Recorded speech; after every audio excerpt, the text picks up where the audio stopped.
Hello everyone, this is मधु पांडे। और बच्चों, मैं यहाँ पर आपके लिए एक नई सीरीज शुरू करने जा रही हूँ जिसमें मैं डिस्कस करूंगी 11th के हर उस चैप्टर के बारे में। I am going to start with a very basic things, जैसे 11th and 12th on CBSE and ICSE level. उसके बाद we will move to the upper level, that is for the defence and also for the JEE. Okay, so अभी जो हमारा आज का topic है that is from the 11th class and this is also important from JEE and NDA also, and for defense exam whether you are talking about Navy, Air Force, ICG, इन मतलब जिस भी exam के अंदर आपको इस topic का दिया गया है उन सभी एग्जाम के अंदर ये आपका बहुत इंपॉर्टेंट टॉपिक रहेगा।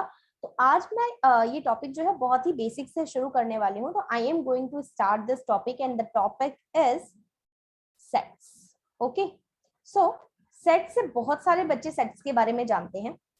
सेट्स का एक बेसिक आइडिया सभी को है। तो अगर मैं बात करूं सेट्स की, तो सेट्स क्या होता है? Sets is just a collection of data. If I say what is set, set is a collection of data, but is it only collection of data? No, ये केवल कलेक्शन ऑफ डाटा नहीं होता है। अगर हम डेफिनेशन ऑफ सेट पे जाएं तो डेफिनेशन ऑफ सेट क्या कहती है कि set is a well defined collection of data. Now here well का मतलब इज वेरी इंपॉर्टेंट कि वेल डिफाइंड का क्या मतलब है। यहाँ पर हम सिर्फ कलेक्शन ऑफ डाटा क्यों नहीं बोलते, हम well defined collection of data क्यों बोलते हैं? ये बहुत इंपॉर्टेंट चीज है सेट के अंदर। क्योंकि सी, अगर मैं आप लोगों को बोलूं कि मुझे उन लोगों की, उन टीचर्स की लिस्ट दो that are favourite to you, okay, तो आप लोग क्या करेंगे? हर किसी की अपनी एक अलग अलग लिस्ट होगी, राइट? लेकिन अगर मैं ऐसा बोलूं कि चलिए मुझे सभी बच्चे एक नेचुरल नंबर की लिस्ट दो, तो क्या सभी का आंसर अलग होगा? नो, सबका आंसर सेम होगा। जैसा जो नेचुरल नंबर का सेट आप बनाओगे वही मैं बनाऊंगी और वही कोई और बच्चा भी बनाएगा। तो ऐसा कलेक्शन जो सभी के लिए सेम हो, that is a unique collection, उसको हम क्या बोलते हैं? Well defined collection. एंड उसी को हम आगे क्या बोलते हैं? सेट्स। ठीक है, तो सेट्स को अगर मैं बोलूं, सेट्स को अगर मैं डिफाइन करूं तो कैसे डिफाइन करेंगे? Set is a well defined collection of data. Well defined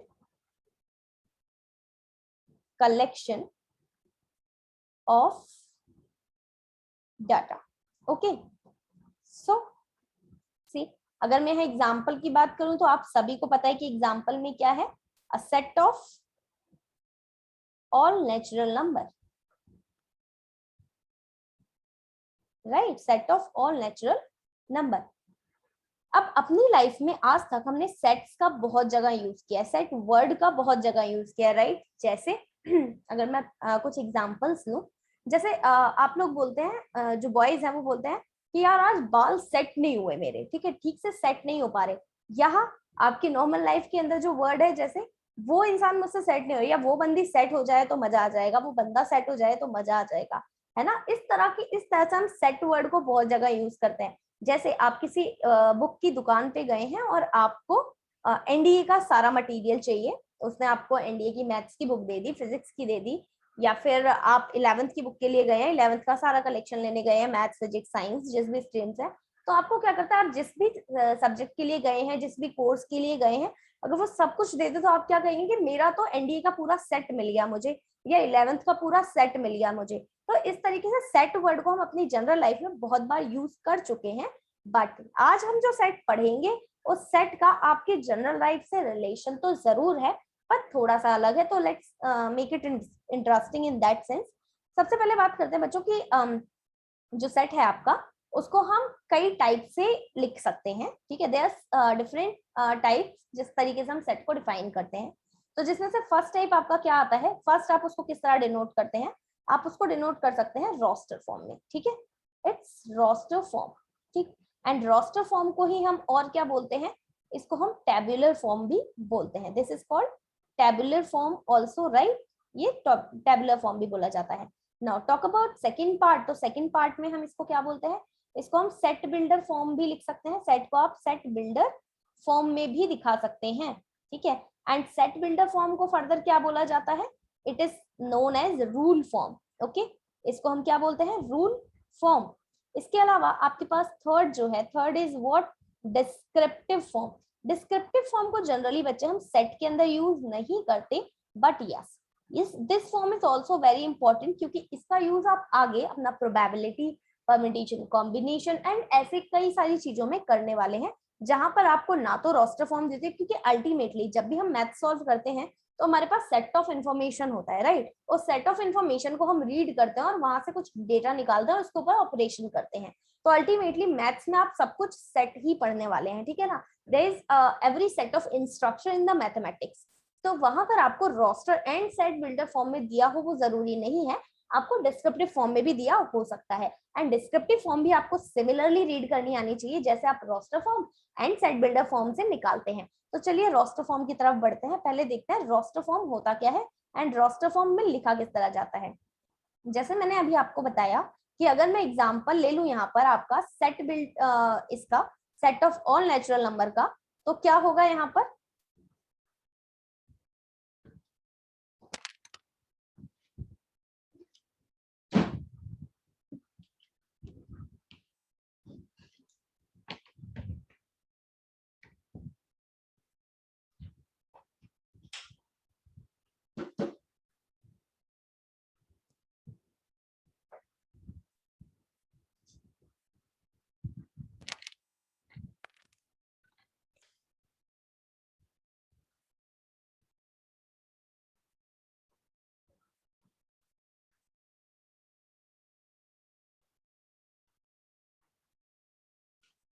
जैसा कि मैंने आपको बताया कि अगर मैं यहाँ एग्जांपल लूं रोस्टर फॉर्म का, तो हम क्या लेंगे एग्जांपल, जैसा अभी हमने पढ़ा था कि set of all natural number.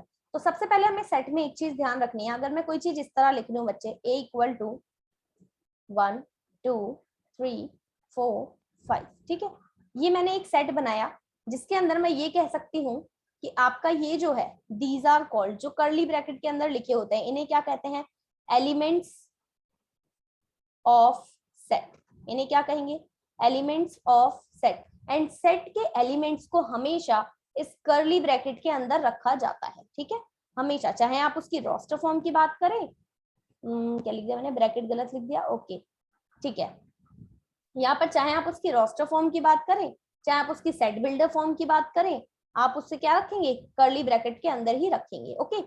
दूसरी चीज, ये जो होता है दिस, ये हमेशा आपका कैपिटल लेटर में होगा, तो इसका डिनोटेशन हमेशा आपका कैपिटल लेटर में ही दिया जाएगा, स्मॉल लेटर में नहीं होता है, ठीक है ना। तो ये तीन चीजें हमें सेट में ध्यान रखनी है। पहली, कि जब भी आपका कोई सेट डिफाइन होगा तो that is in the curly bracket, okay. दूसरा, जो भी कर्ली ब्रैकेट के अंदर लिखे होते हैं उन्हें हम क्या कहते हैं, element of set. And set का डिनोटेशन हमेशा आप कैपिटल लेटर से करते हैं। तीन बातें हमें ध्यान रखनी है। उसके बाद अगर मैं बात करूं, अगर मैं सेट के अंदर ये चीजें इस तरह से न्यूमेरिकल फॉर्म में या पर्टिकुलर डाटा की फॉर्म में लिख दूं, तो उसे हम क्या कहेंगे, रोस्टर फॉर्म। अगर मैं इसको, ये जो नंबर लिखा है, इसको मैं सेट बिल्ड, इसको मैं क्या बोल रही हूँ बच्चों, इसको मैं बोल रही हूँ कि ये मेरा कौन सी फॉर्म है, रोस्टर फॉर्म है। And now I am talking about the set builder form, इसको हम बोलेंगे कौन सी फॉर्म, रोस्टर फॉर्म है ये, ठीक है, this is roster form. Now talk about set builder form. तो जब हम सेट बिल्डर की फॉर्म की बात करेंगे, तो सेट बिल्डर फॉर्म के अंदर आपका इसी चीज को सेट बिल्डर फॉर्म में कैसे लिखा जाएगा, देखो ध्यान से। सेट बिल्डर फॉर्म में आपका यहां से आप लिखो, इसको क्या लिखेंगे, a इक्वल टू क्या है, हम क्या करते हैं, जितने भी नंबर दिए होते हैं हम इन सबको क्या मान लेते हैं, x मान लेते हैं। हमने मान लिया x।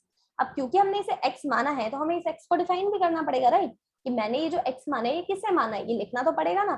तो अब इसको लिखते हैं, क्या है, इसको लिखने के बाद यहाँ पर दो इस तरह से एक कॉलन लगाते हैं। इस कॉलन का क्या मतलब होता है, इसको हम रीड करते हैं सच दैट, इसको हम क्या रीड करते हैं, सच दैट, ठीक है ना, इसका मतलब होता है सच दैट।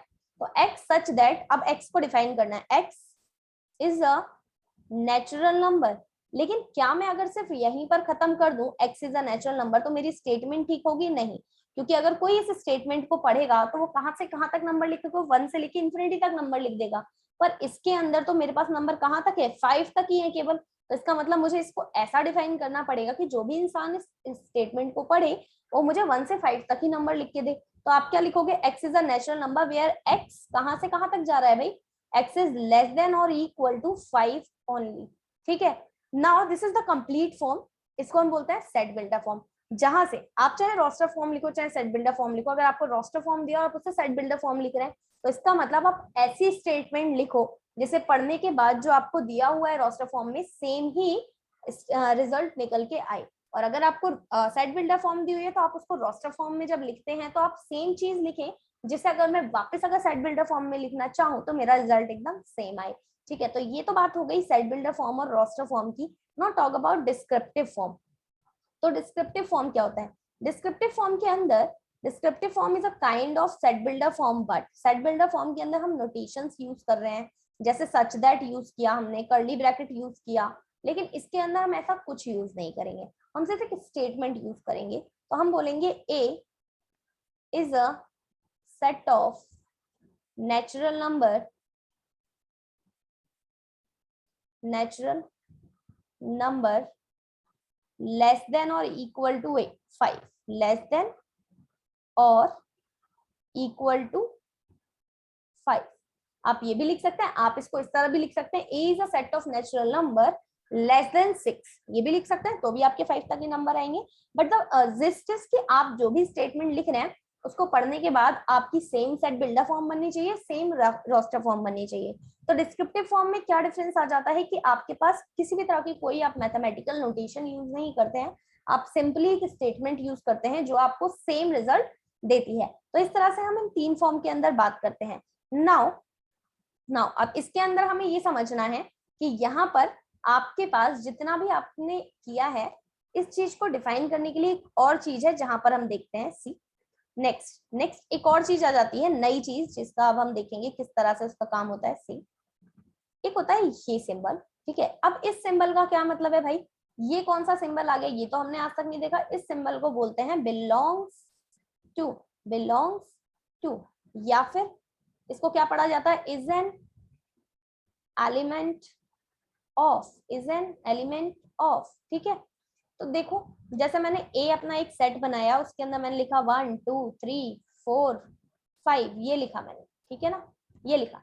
अब अगर मैं लिख रही हूँ 2, ये ए, तो इसको हम क्या पढ़ेंगे, 2 बिलोंग्स टू ए, राइट। और मैं इसको बोल सकती हूँ 2 is an element of, 2 is an element of what, ए।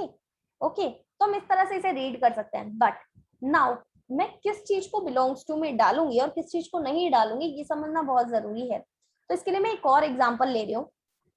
मैंने एक एग्जांपल लिया बी, जिसके अंदर मैंने एलिमेंट डाले 1 2 3 4 5। ओके, हियर अब मैं अगर इसके अंदर सेट ए के अंदर बोलूं सी, मैं 2 स्टेटमेंट लिखती हूँ, 3 belongs to A and this belongs to A, 3 belongs to B